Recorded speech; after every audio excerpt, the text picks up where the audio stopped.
build a strong identity anchor. You compare yourself like crazy because you don't know actually who the hell you are. Your identity is floating, unanchored, untethered.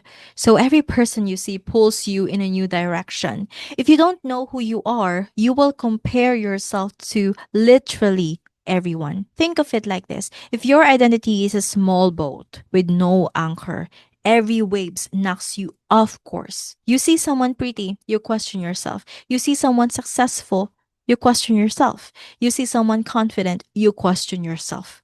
Your sense of self moves with every external force. That is exhausting. So, what's an identity anchor? It's a solid, non negotiable truth about who you are and how you will live. Something that stays the same no matter who you're looking at. Is your internal gravity. An anchor is not a title, a job, a relationship, how you look, how people see you, your achievements. Those things can vanish.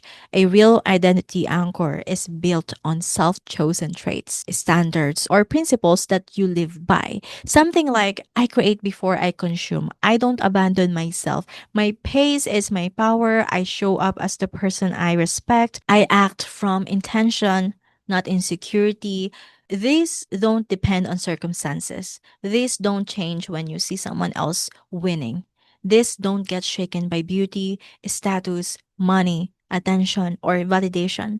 These are you, unshakable, constant, self generated.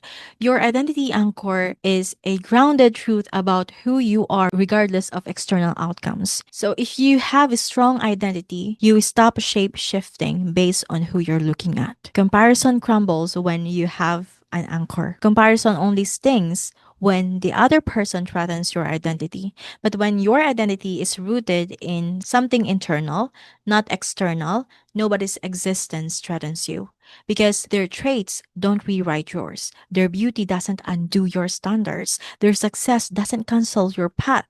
Their relationship doesn't shrink your worth. Their pace doesn't define your timing.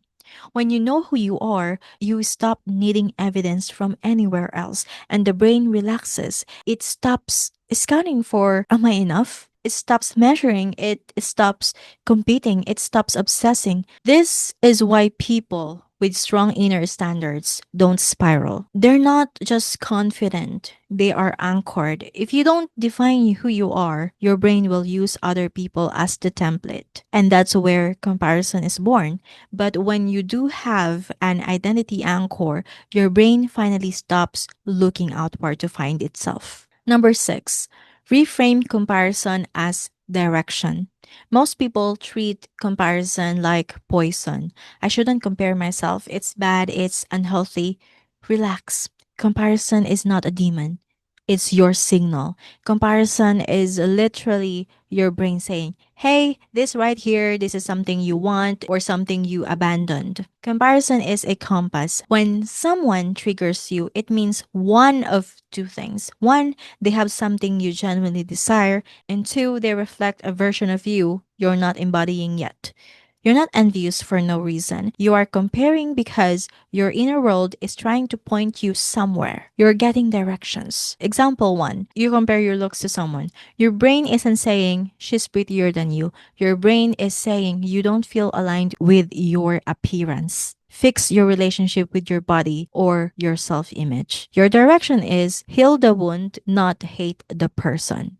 Example 2, you compare your success to someone your age. Your brain isn't screaming, you're a failure. It's actually whispering, you want momentum. You want to feel capable again. So your direction is build structure, not self-loathing. Example 3, you compare your love lives. Your brain isn't chanting, you're unlovable. It is pointing to you desire connection. You crave companionship. You want emotional safety. Your direction is heal attachment wounds, not resent couples. Comparison reveals desire. Desire reveals direction. And most people do this backward. They compare, they spiral, they shrink. But you're supposed to compare, decode the message, use it as intel. Comparison is raw information about what your inner self wants. It's like pain in the body. If your stomach hurts, you don't yell at your stomach. You figure out why it hurts.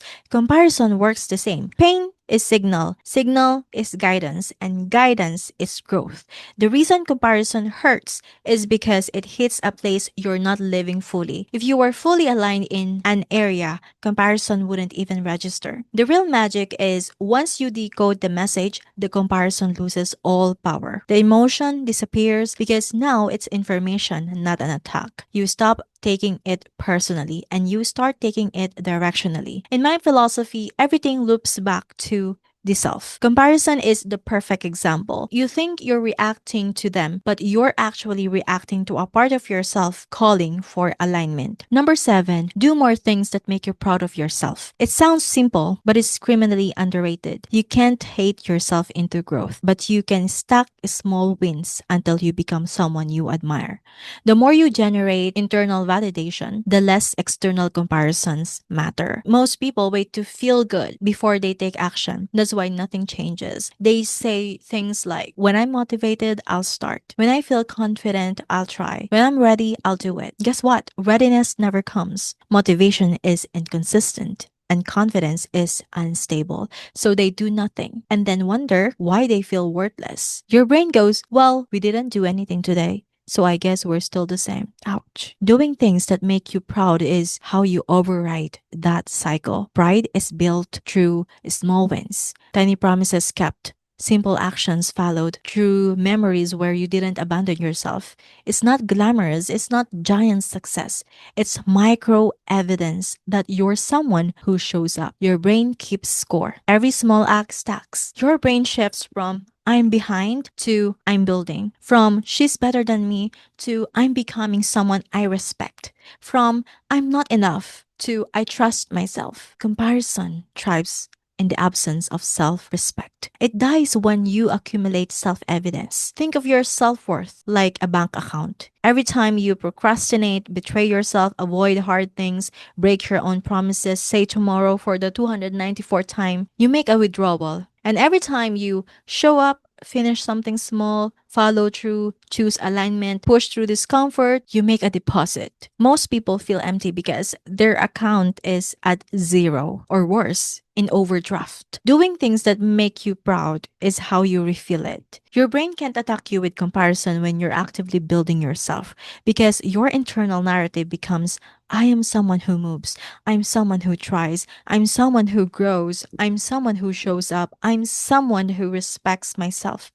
That is the identity that suffocates comparison. There's no space for self hate when you're busy creating self. Number eight, accept the brutal truth. You are comparing yourself to illusions. You never compare yourself to who they really are. You are comparing yourself to what they show, what you project, what you assume. People are fighting battles you don't even have vocabulary for. You're comparing your raw, behind the scenes life to their edited trailer. That's not a fair fight. You're comparing yourself to what they show because people only show their highlight moments, their good angles, their wins, their filtered faces, their curated identity, their controlled narrative. Nobody posts their breakdowns at 2 a.m. Their self doubt, their trauma, their shame, their insecurity, their failures, their loneliness, their guilt, their financial mistakes, their relationship fights, their ugly moments, their insecurity spirals. You're comparing your private reality to someone's public performance. That's like comparing your kitchen while you're cooking to someone else's dining table after they've cleaned it for guests. Of course, it looks worse. You're looking at the wrong moment. You're comparing yourself to what you project. Your brain doesn't see people clearly, it fills in the gaps. You see beauty, money, success, confidence, and your mind automatically creates the rest. Oh, she must be happy. Oh, she must be secure. Oh, she must be loved. Oh, she must have her life together. You're not responding to her, to them. You're responding to the story you built on the top of her. You're comparing yourself to your own projection, a fantasy, a hallucination your insecurity generated. You are comparing yourself to what you assume. There's an entire universe inside people that you never see. Their trauma, their daily battles, their fears, their failures, their childhood wounds, their self hatred, their inner war, their loneliness. You don't see any of that, but it's all there. People are fighting battles you don't even have vocabulary for. You don't even know the cost of the thing you're envying because nobody is as perfect as they appear, and nobody is as put together as their curated feeds. Not even close. The reality, most people you envy don't even like themselves. Let us sink in. You are comparing yourself to someone who probably compares themselves to someone else. It's illusion stuck on illusions. Once you see that, this spell breaks. Number 9, build a life so aligned you stop having time to look sideways. Let me be blunt. You compare yourself to others because your life has empty spaces. Spaces where purpose, excitement, and direction should be. Comparison isn't the problem, the void is. The busier you are becoming someone as you are, the less energy you have to obsess about someone else. Comparison fades when you have your own mission. You're excited about your trajectory, your daily actions align with your identity. Purpose kills comparison. When your life isn't aligned, your mind wanders. And where does wandering take you? Straight to other people's lives. It's like when your cup is full, you don't stare to someone else's drink. When your cup is empty, every drink looks better. Alignment fills your cup. What does alignment even mean? It's when your life is built around your values, your goals, your strengths, your pace, your actual desires, not the stuff society forced on you. It's when your decisions finally match the person you're becoming, not the person you're trying to impress. When those pieces lock in, you don't have space to obsess over someone else's timeline. Here's the real psychology. Your brain has limited bandwidth. When your life is in motion, like actually moving, building, creating, evolving, your brain gets busy focusing forward. You literally don't have the mental room to keep scanning sideways.